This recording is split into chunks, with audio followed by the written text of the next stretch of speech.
Hi everybody, thank you for joining me. Boy, this is not a good sign. Secret Service heated argument with China officials as U.S. officials and Obama land in China. When Air Force One rolled to a stop, there was no staircase for Mr. Obama to disembark in view of the television cameras. Instead, he emerged from a rarely used door in the belly of the plane. He received the smallest bouquet of flowers from the lowest of official. Here's some images of examples.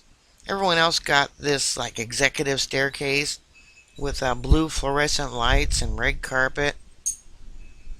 And you notice the size of the flowers that Obama got. Here's Saudi Arabia arriving. Here's India arriving. Canada arriving. They got double bouquets for the women. Here we got the president of Brazil. And this is South Africa. Oh, maybe they forgot to get them and ran down to Walmart to pick them up. A Chinese official on Saturday got into a tarmac confrontation with President Obama's national security advisor and the Secret Service as U.S. arrived at the Group of 20 Nations summit. Here's an image of John Kerry talking to Rice. You can tell she is pretty ticked off. Does she really need to be talked to cool down? Diplomacy, she should have, had a little bit better behavior, I think. Looks like she's so mad she's ready to cry. Chinese security official confronted Susan Rice and attempted to prevent her from walking to the motorcade after she crossed the media rope line, Reuters reports. A Secret Service agent got between Rice and the Chinese official to try to defuse the situation. A fistfight nearly broke out between a Chinese official trying to help the U.S. diplomats and a Chinese security official trying to keep them calm. Calm down, please. Calm down. Another White House official pleaded.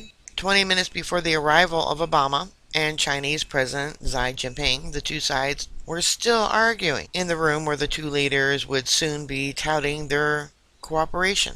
The Chinese insisted there was not enough space for the 12 American journalists traveling with Obama. U.S. officials insisted there was, pointing to a spacious area sectioned off for the media, and citing arrangements negotiated long in advance. There's a 15-second clip of the official confronting the people as they get off the plane. This same official also confronted a White House press aide who was helping position foreign press as Obama landed in China. "This is our country. This is our airport," he reportedly shouted. Reportedly, he does say it. The man then entered into a testy exchange with Obama's national security advisor, Susan E. Rice, and her deputy, Ben Rhodes, while trying to block them from moving towards the front of the plane. On what is probably, what do you mean probably? Yeah, there's been a lot of rumors about him staying in office. On what is probably his last visit to China for a G20 summit here, there were flare-ups and simmering tensions throughout, a fitting reflection how the relationship between these two world powers has become frayed and fraught with frustration. Over the past 7 years, that turbulence with China has colored and come to define Obama's foreign policy at large in Asia.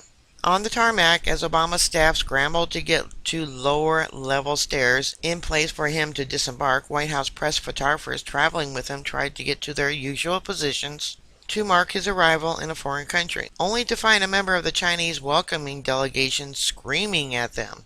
That man, evidently the same man, told the White House press corps they needed to leave.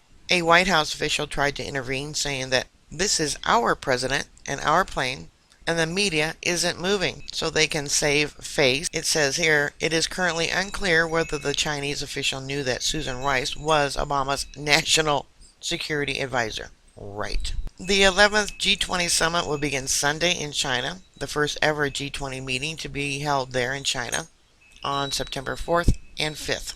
Canada had its problems too, though not as bad. Shortly after landing in Beijing, the pool media team headed out into the streets to record reports for our respective television stations back home, they said. About 20 minutes into the shoot, a police van with lights flashing approached our location, and of course the officers wanted to know what we were up to. Our camera operators had their passports examined, and after some help from a local translator, police told us to hurry up and finish our work and return to our hotel.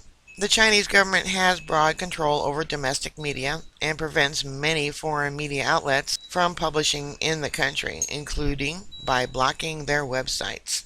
China's already blocking websites here in the US, and usually the only trolls that I get from China are the Chinese military. Things are definitely not good between our two countries. Put your thoughts and comments down below. Bookmark my site. I'll keep you up to date. Please stay safe, and I'll talk to you later. God bless you. Bye.